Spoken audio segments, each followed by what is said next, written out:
அமெரிக்க அரசின் செலவினங்களை குறைப்பதற்கான துறைக்கு டெஸ்லா நிறுவனர் எலான் மஸ்கை தலைவராக டொனால்டு டிரம்ப் நியமித்திருப்பது பலரையும் புருவம் உயர்த்த வைத்துள்ளது. தேர்தல் பிரச்சாரத்திற்கு நிதியுதவி அளித்ததற்காக டிரம்ப் செய்யும் கைமாறா இது.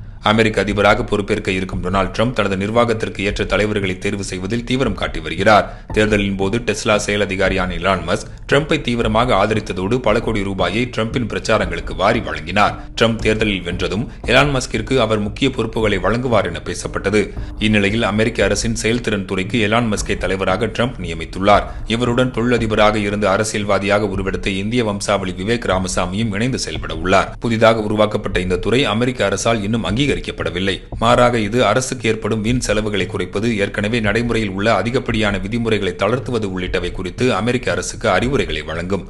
டிரம்பின் பொருளாதார கொள்கைகள் ஏற்கனவே உலக நாடுகள் மத்தியில் கவலை ஏற்படுத்தியுள்ள நிலையில் தற்போது விவேக் ராமசாமியுடன் எலான் மஸ்கிற்கு நாட்டின் முக்கிய பொறுப்பை வழங்கியிருப்பது பல கேள்விகளை எழுப்பியுள்ளது.